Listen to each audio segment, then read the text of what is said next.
Hi, and welcome to the Stress Less Summit. I'm your host, Eleni Vardaki, and I've organized this summit for schools that offer the IB Diploma because I believe that work-life skills matter.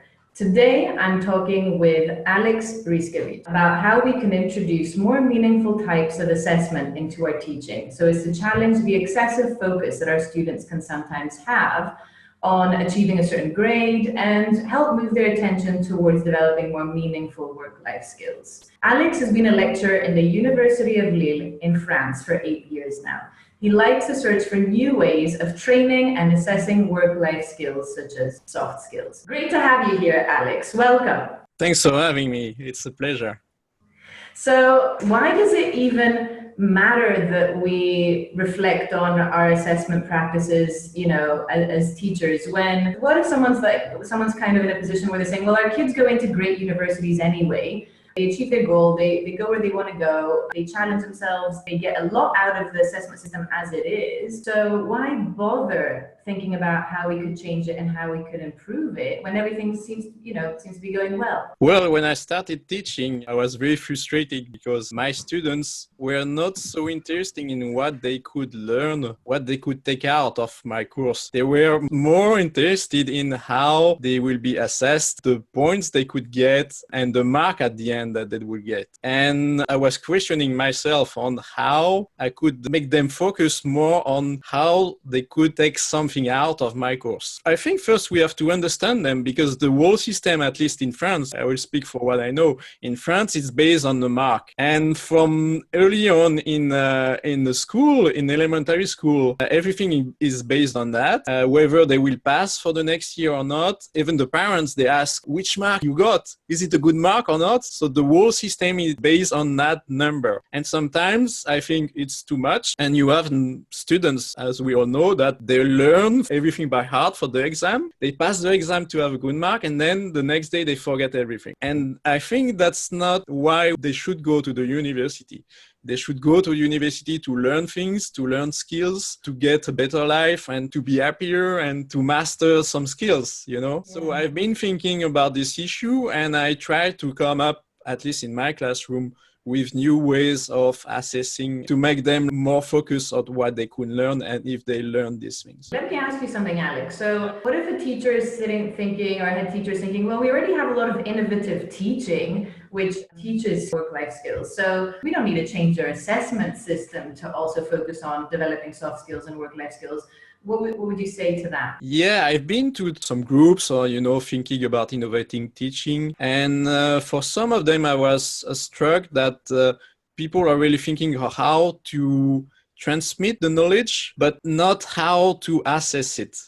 And if you could transmit the knowledge in a different way, but at the end, if the only goal for the students still is not to learn it, but it's just to get a good mark, then it's a bit pointless.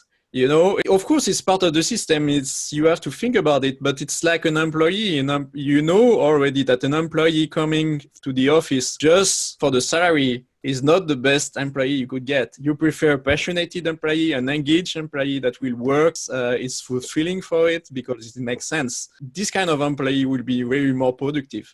So I think this is the same for the students. The mark for them could be the only thing, the most important thing. So we have to include it in the equation of innovative learning. I think it's important. I'm trying to understand, what would this kind of assessment look like that helps develop work-life skills and soft skills and communication skills and cooperation rather than just assessing more academic skills? Yeah, so in the course of leadership that I give at university, they usually have 2 marks. One of them is about a project they have to do, and this project is going out of their comfort zone. And what I tell them for this one, I tell them, if you do the project, go out of your comfort zone and then do a presentation about it, you already have half of the mark. So it's a way to tell them that the mark is not so important. The important is what you do. And also a kind of a way to leave out the stress out of it. Because they know that if they do it, they already have secure 10 of 20 points. for the mark. And then the second thing I do is the day of the presentation, they present, and then I give 6 points to each of the classroom member to distribute to their colleagues, and they have to do it publicly. It's always a nice experience because they know each other better than I do. So they know more about the people, and if the students really had a struggle to get out of their comfort zone, they know better than me. So they can distribute the points to the students they think deserve it the best. Or if one student helped them, they can also distribute the points.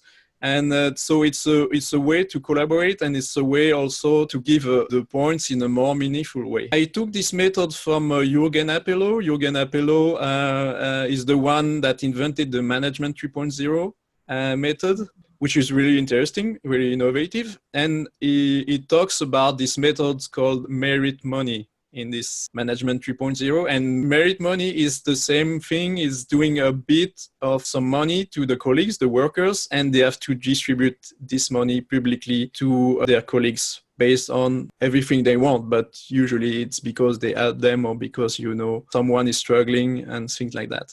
While you were sharing that example, it gave me this thought that, nowadays there's a big focus on teacher training when someone comes into school to say, we have to make sure the students are spending more time talking in class discussion, less teacher talk, more student talk. But what you're saying is taking it like a whole other level. You're saying we want the students to actually discuss what would be a fair recognition of effort amongst each other and achievement. So discussion and assessment go hand in hand instead of it being something that happens before the assessment takes place. Yeah, that's also the whole thinking about the reverse classroom. This methodology that you ask your students to create their own exam and stuff like that. So I want to involve them, and I also want not to be the authority and to decide based on what I would decide that the better grade for this one or this one. So I want to involve them and to make them participate. I think it's more meaningful for them. And also they'll feel great when they see their friends giving them points and acknowledging of what they have done to get out of their comfort zone. I think it feels even greater than coming from me. It basically also increases their sense of recognition and achievement, rather than when it's a traditional assessment where everyone starts to compete and compare and being like, what grade did you get? And what grade did you get type of thing afterwards. It's more of a pecking order kind of thing. Yeah, exactly. And the second assessment that I do, it's a multiple choice questionnaire. But the thing is, you can't succeed having a good mark at it if you don't collaborate. So I want to reverse the traditional exam, because in the traditional exam, talking is cheating, right? But in this exam, you have to cheat to be able to achieve a good mark. So they have everything is possible. They can go out of the classroom during the exam. They can talk to each other. They can look at internet, everything. But they have a limited time to do the assessment, which is a very short time. And they have to define a strategy before and to collaborate to be able to answer all the questions and answer all the questions right. And that's the second mark of this leadership model. It sounds like you're developing a certain type of leadership, an emotionally intelligent type of leadership where it requires communication skills, it requires working together as a team. Yeah, this is emotional intelligence is one of the modules that I teach during this leadership curriculum. So yeah, it's also a way to assess not directly by the knowledge, but by the doing. Are they capable to use that in the real situation? I also try with this kind of assessment to model what is done in the companies, in enterprises. Because in the companies, you have a deadline and you have to be able to take all the resources you have to be able to complete this deadline, this project with all your colleagues. So you have to collaborate. You have to focus on what is the most important.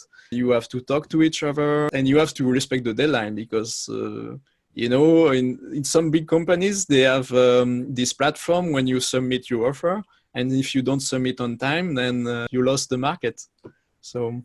I get it. So there's a lot going on. First of all, it's like a simulation of the real world so that they get a sense of that, and it's helping bridge that gap between mainstream education where, for example, sometimes in the schools there might be more flexibility, be like, okay, we'll extend the deadline. Well, the real world isn't like that. You need to be reliable. People expect you to be reliable and to deliver and to meet deadlines and to respect that.